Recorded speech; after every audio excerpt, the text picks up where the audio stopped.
Исәмесез, менә без бүген җыелдык 8нче тапкыр. Безнең уртак фикер дигән бүген шундый өстәл бара. Без монда чакырдык инде менә бу теманы бик яхшы, бу иштәлеген белә торган кешеләрне и чакырдык активист яшьләрне. Мы сейчас находимся на таком уровне индифферентности татар. Никто не хочет вообще знать о том, какие татарские мероприятия проходят, что в татарском культурном центре. Многим очень хочется какого-то, я не знаю, драйва в том плане того, что какие-то татарские песни и все. И на этом татары просто как бы останавливают развитие в национальном и историческом ключе. Күп гасырлык дәүләтчелеге һәм күп гасырлык профессиональ әдәбияты, культурасы, мәдәнияты булган халык шушы безнең күз алдында үзенең ана телен югалтып бара. Миңа, мәсәлән, татар язучысы өчен ана телебез, әтиянибез телен югалтудан да куркынычрак югалту булмаячак. Чөнки нинди генә авыр елларда да, чукындырган заманда да, Büyük Vatan Soğuşu вакытларында да, Сталин чорында да, революциялар чорында да татар халкы бик күп әйберләр югалтуга дучар ителгән. Ләкин ул ана телен саклап калган. Без менә бүгенге шушы тыныч шартларда, инде бүгенге ниндидер цивилизацияле Россиядә яшибез дип күкрәк киереп йөргән бер дәврдә үзебезнең ана телебезнең кухня теленә үренә баруын күрү. Бу безнең өчен ят та, күңелне рәнҗетә торган, бик тә борчый торган проблема да булып тора. Бу туган тел вопрос бик сложный, неоднозначный, особенно Мәскәүдә. Шуңар инде менә без Казанда булганда, Казан политиклары, Казан татар активистлары безне гаеплейләр, что без остались в стороне и безучастны проявили в этом вопросе. Казан политиклары, Казан активистларны безне страус диләр. Но без бер карасаң алар дөрес тә. Но без башта аптырап калдык. Вакыт уза, без аны аңлайбыз, исходя из этого инде без политиканы үзебезнең үткәрәбез. Кайсы бер җәйгә, нәрсәгә безгә ул татар теле диләр. Ул татар теле безгә кирәк, чтобы идентифицировать үзебезне, кем икәнне без. Суга телебезне онытсак, тарихыбызны онытсак, культураны онытсак, без биологический массага әйләнәбез. Без кеше булмыйбыз, биологический масса. Эшләде, килде, отработал свое и намыло. Вот шундый хәлгә калырга ярамый. Что нужно делать для того, чтобы знать татарский язык? Конечно, и самому хотеть, и какими-то курсами, может быть, даже какими-то учебниками краткими, разговорниками, конечно, пользоваться. Если каждый день так разговаривать, запросто можно научиться. Менә яшьләрне гаепләргә ярамый. Бер уйлаганда моны бөтенсен аклап та чыгыш ясарга була. Мәсәлән, мәкалә ясаган, мин аны язып чыгалам. Әйтик, җәмгыять шундый, атмосфера шундый, вузлар шундый, йыгы шундый, тегесе шундый, монысы шундый дип 100 сәбәп табып була. Шушы милли горурлык хисе гаиләдән башланырга тиеш. Халык хәзер безнең шәһәргә күчеп бетте. Димәк, әгәр дә иске принциплар белән яшәсәк, тагы бер буыннан biz телсез, милләтсез калачакбыз. Үзебезнең туган телебезнең бүгенгесе, киләчәге бигрәк тә үзебезнең кулдан тора. Инде бүгенге оралашу, бигрәк тә яшьләр арасында сөйләшү, үзебезнең телдә сөйләшү. Инде миңа калса бигрәк тә үзебезнең кулдан тора, үзебез хәл итәргә тиеш. Үзебез хәл итмәсәк, аны кем хәл итәр? Төп тамырыбыз татар авылы бүген юкка чыгып бара. Мәсәлән, мин укыганда моннан әле 50 ел әввәл без бер авылдан 3 класс 5нче класска килдек. Һәр класста 30 бала иде. Һәр класста. Ул мәктәптә бүген 7 класска күчте. 10 класслы мәктәп, урта мәктәп калганнар урта килмәнгә җибәрделәр беләсез. Шушы 7 класста 18 бала укый. Менә бу үз вакытында теге Сталин вакытына кадәр 700 хуҗалык булган авыл. Менә Татарстан буйлап йөрисең. Нижгарга барып чыгасың, шул ук хәл. Нижгарда авыллар зур үсә дигән сүз. Ул әкияткенә мин аны күреп йөрим. Анда коттедж менә мондагы 4 туган булса 4-сенә кайтарып коттедж төзи. Кыш көне Шимбәлидә дә 18, 30, 40 бабай белән әби генә яшәп кала. Һәр авылда шул хәл. Авылларыбыз бетә. Безнең халык шәһәргә күчтеме? Бездә цивилизацияны шулай дип уйлар. Кая күчсә шул төрдә сөйләшә башлый. Руска чыкса да, чувашка чыкса да, татар хатыны үз милләтеннән бала тудырмый. Гәрчә бөтен дөньяда национальность определяется по матери диләр. Бездә улай бер юк. Исходя из этого, бізде һәр программа біз готовимся перепись населения, 2020 елда инде перепись всероссийским була. Шуларга готовим төрле мероприятиялар, чтобы безнең татар кешеләребез более активны анарда участвовали шул переписьта. Основываясь на перепись, то мы уже сможем төрле программаларыбызны, туган телне, мәктәпне, балалар бакчасын, шулар турында безгә нужно показать себя, что как бы татарлар не только там где-то во дворах, вот где-то когда-то жилып кына сүз айтабыз, а что біз официальный, потому что халкыбыз это государствообразующий. Это икенче халык. Руслардан соң біз икенче барабыз, біз татарское население. Из-за этого бізде программа, по идее, вот Голландияда өзге илләрдә, анда икшәр-өчәр тел государственный. Почему безгә эшләмәскә икенче государственный теле, скажем так, татар телен? Это обязательно. Безгә кирәк шунарга стремиться. Дәүләт татар теле, рус теле, башкорт һәм башка телләрне саклау өчен финанс бүлеп бирергә тиеш. Ул шулай булды бит. Һәм бөтен милләтләрне саклау буенча аерым программалар булырга тиеш. Россия күләмендә. Без татарлар татар теле генә дип түгел, безгә берләшергә кирәк бөтен милләтләр белән. Һәм эшләргә кирәк. Мәсәлән, Татарстан күрше, хотя бы күрше өлкәләрдәге министрлар белән министерстволар арасында элемтә булырга тиеш. Менә мин үземнең чордан әйтәм. Без 99 елдан башлап автобусыбыз бар иде. Ел сайын 6-7 субъектка чыгадыр. Программа белән кешеләр, укытучылар мин барадыр, очрашадыр, министр белән сөйләшәдер. Һәм инде андагы безнең татарларга министр белән эшләгәч җиңел буладыр. Татар классы ачылга, татар мәктәбе ачылга һәм аларга инде аерым җылы мөнәсәбәт урнаштырырга. Именно теге гос структуралар ягында. Ул эшләр булырга тиеш һәр вакытта. Бар федераль стандарт. Федераль стандартта әйткән. Әгәр дә ата-аналар теләсә нинди мәктәптә, рус мәктәбендә берничә татар группа төзиләр икән, алар 2 сәгатьлек атнага хукук һәм директор хәритергә тиеш, укытучыны да тиеш, укытырга тиеш федераль стандарт буенча. Кем кайсыгыз бирде? Балалар исемгә кайсы мәктәпкә? Татарча укытырга телибез. Федераль хөкүмәт үзенә алды моны. Эшләү кирәк. Менә тынычлану, без бүйүк түгел. Үзгәреп тора. Законнар кабул ителә. Төрле кешеләр, төрле течениялар барлыкка килә. Уяу булып, һәр министрлыкта, Министерство юстиция, дәүләт советларында, регионнардагы, аларда бит депутатлар бар. Законнарны бит өйрәнеп тора кирәк.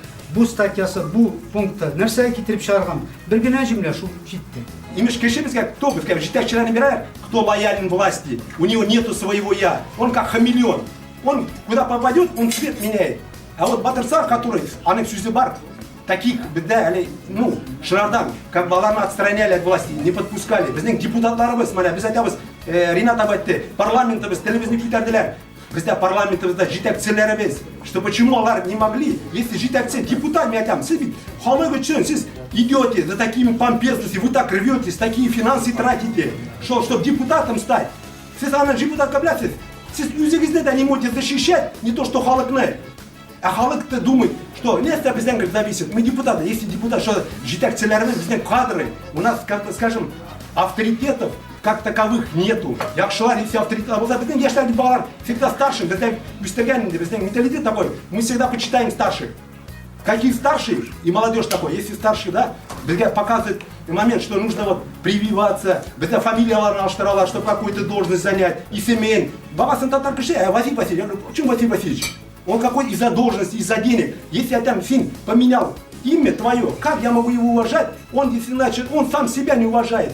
Если адам әнең берген сен имесіміңне, фиатасын, Егорович, ол Егорович түгілбейді, ол Жафар. Как ты можешь его атаңның кәсігінде воспитал сына, шындай да, как бы дал образа, ты достиг таких высот, атаңа была, и ты его представляешь Егорычем или Петровичем. Субханаллах. Это не должно быть шындай. Татар халқына геноцид бір уақытта да болмаған, дәулетшілігін жоғалтса да, татар аналары баланы әр уақытта көбірек тапқан,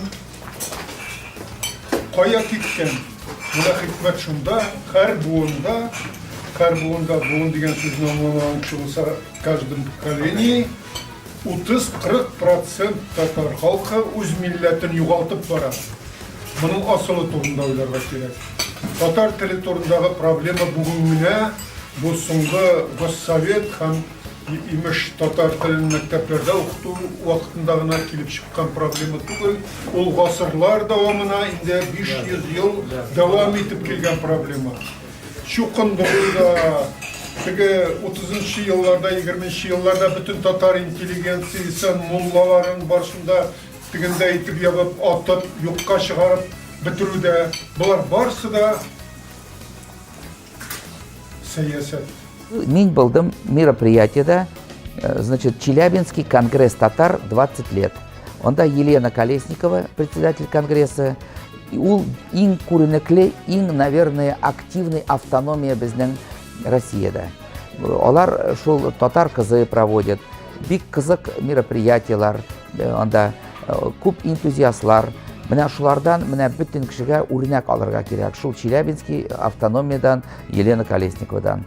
Теге вакытларны из-за чего без айтабыз да, яхшы төрдік яшьләр белән, потому что без ураматсыга дик, бүтәнбез анда еллайдык. Бүтәнбез елганда бездә бергәлек бар иде. Как командный дух иде бездә. Шулардан без үстек командный духе. Не то что как бы хәзер үтсәләр, компьютерда утырган, ол общий нидән инде отделенный, ол белми, достым ен. У него нету командного духа, анарда юктыр. Если көрә достын кинолар, он никогда не заступится, потому что у него, врожден ол, югаткан ол ішіне. Шынардан болса да, біздің ауылда бар иде противостояние. Бір урам екінші урамға, шынардан айтамын. Вот мына біз әлі инсеп айтамыз, Межгар татарлары, Қазан, Башкир, вот біздің шылай билер. Біз айтамыз, не екен біз айтамыз, ауылда да бір урам біздің, урта урам білен постоянно противоборство иде какой-то. Бізде школда да не да какой-то отдельный футбольный команда иде, как бы соперничество. Шынардан айтамын, бізде югли кишлер, которые устазырлар айтыргайды, маладар, былай ярами, бір-бірізіне должны біз уважать. 18-ші жылда Татарстан Республикасы иғлан етілгәш, Шуашлар, Марилар, Мардвалар, Утмуртлар барсы да өзіңіздің мүстақил республикаларыңызды түзігіз деп Сталинға шақырып аларға кеңеш беріп жіберелер. Алар айталар, біз татарлар білән бұлырға тілейбіз. Бір дәулет болып ешерге, бір республика болып ешерге тиешіз. Менә ул вақытта татар тілінің, культурасының, мәдәниятының авторитеті нинди югары болған. Бүгін сіз айтып қарағыз, нешін Башқұртстаннан келгенler біздің янға жиылмай дейсіз. Жиылып қарасындар, аларның барсында паспортына Башқұрт деп жазылған. Тамаларды көзетіп кіне тұралар. Әгерше Уфаға қадар Қазаннан, Октябрьский юлынан барсаңда, Иліш юлынан барсаңда бір Башқұрт ауылын ұшыратмайсың. Уфаның тіге ағына Шишмәге, Қырмызқалыға кетесің екен, 40-50 километр барасың, бір Башқұрт ауылы да ұшыратмайсың. Бір халық. Негізде бір халық, тіл бір, мәдәният бір. Тіл білән мәдәният ортақ болғаш, милләтні нәрсе білгілейді? Милләтні тіл білгілейді. Татар тілі бойынша да бұталғыш бар, айымы? Біздің үшін ана тілі. Әмі термин боларақ, родной язык. Федерал законда об образовании. Ол қоғала бүтін халықлардың туған тілдерді. Тажик мулсинде, Узбек оқиман, не оқиманда, ханг, манса, хатта корейлерге. Сөз бара, Татарстан нәрседе оттырды. Сөз бара, Татарстан республикасының дәулет тілі турында. Орыс бізге айтты, дәулет тілі біргіне, Мәскеуде генә. Біз айтабыз, сіздің бит язылған, республикаларының да дәулет тілі бола ала.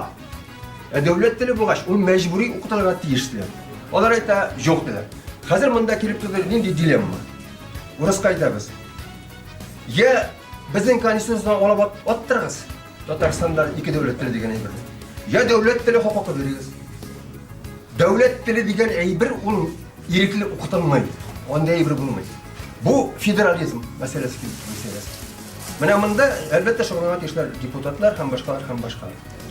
Минемчә, бүгенге көндә безнең ул аллы кешеләргә дибез инде артык кеш куймаска да.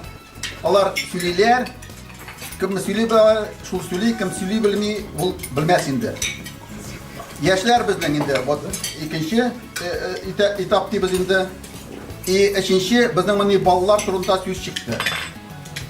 Моны без эшне тотарга тиеш, именно балалардан. 15 ел элек безнең Ландыш ханым ректор үзенә, то есть үзенең институтына укытмак ләде бюджетка балалар, 10 бала. Мәскәүдә табалмадылар 10 бала, чтобы институтта укытырга. Татар баласы. Татарча белмиләр. Бардым мин бакчаларга, анда да татарча кайлы-майлы гына сөйләшәләр. Дөрестән әйткәндә, артык күп көч бирмиләр. Школларда хәзер таңда булмый инде, хәзер тартып алалар тәмам. Школларда шулай юк, шундый әйтәбез, но барбар аның эффективности низкая дибез инде. Шуның өчен безгә кирәк бизнесменнарга, яшь егетләргә уйларга кирәк. Безнең бар программа, социальная программа дибез инде. Хөкүмәтнеке бакчалар турында. Значит, безгә в шаговой доступности каждый районда ясарга кирәк бакчалар. Кая 20-30 бала. Ул балаларга это кирәк новую совершенно үстерергә элиту, татарскую элиту. Дөресен әйткәндә, безнең элитаны кисеп чыктылар, алып калдырмадылар безнең генофондны. Калдылар бик әз. Шуның өчен безгә яңа генофонд үстерергә кирәк. Аны үстереп була балалардан гына. Ул балалар яхшы татарча белсеннәр, яхшы урысча белсеннәр, англисча күп тел белсеннәр. Күп тел белгән саен ул бала байрак була. Бездә менә нехорошее соперничество. Менә бездә Дома Сулаев, скажем, үстеп үгә керәйдек. Уня, скажем, яшьбакта сез әйтәсез нәгълай. Керәк безгә кинолар күрсәтәләр. Илья Муромец, Кощей Бессмертный, Соловей Разбойник. Всегда нацар антигеройлар иде кемләр? Монгол татар, татар сүзе. Шардан без үстек мин үскәндә. Әйтәйин, нәйкен татарлар шундый нацар халым вот, когда меня с детства как губку воспитывали, я с кровью да матери и получал ол мультиларны, что монгол татарлары ол антиподлар, что негатив. Из-за этого меня как бы во мне шел татар сюзин, алар как бы стирали, что татары быть не очень хорошо. Это антигерой. Вот мультфильмлар, кинолар көрсетер. Вот с детства мин багайдым. Әле мана багам Царевич Иван, Илья Муромец, Руслан и Людмила. Бөтен жерде багам монгол татарлар шундый. Алар они такие стройные богатыри, а монгол татарлары ожиревшие такие усы, какие антинравственные, аларда деградированный халык деп күрсәтәләр. Вот шунардан. Почему бездә юктыр яхшы, бездә батырлар мөгиде татарларда кайсылары ярты дөньяны завоевали не только силой. Силой невозможно занять полмира. Значит, должно быть, да, викенсез болмый, полмира. Викенсез икен сурамакер болмайды. И аннан безне көрсәтәрмеш, викенсез, вот монгол татары такой необразованный, невежды были. Необразованный, невежды болса, ол инде сибелгән булырды, бер нәрсәсе булмас иде. Шул сәттән бездә юктыр. С детства, как айтабыз, для воспитания яхшы батырларыбыз, неләрбез, геройларыбыз yok, чтоб без с детства росли, чтоб гордились, что безнең татар халыгы что такой. Видите, вам бит көрәләр мультфильмда и подражает, например, роботка там чипиди, да, шундай. А почему безгә батырларны шәмә шундай яхшы передачалар, яхшыларны, чтоб с детства аларыбыз радовались, что нужно объединяться, чтобы бергә безнең тарихыбыз зор, что без не Соловей Разбойник, не монгол татар, который Салават Юлаевны без үскәскәнә белдек нәрсә икәнен. А почему бездә күрсәтмиләр, что яшь бакытта, что Салават Юлаев турында мультиклар күрсәтмиләр, что он батыр, что он завоеватель, что он спаситель людей, а не какой-то разбойник. Бар яктан да эшләү кирәк. Иң беренче монда ныклы эшләү кирәк, законнарда үзгәреш кертү буенча. Бүтән милләтләр өчен. Милләтләр Россиядә күбрәк сакланса, озаграк oyunda Россияның ныклыгын, күчен белдерә.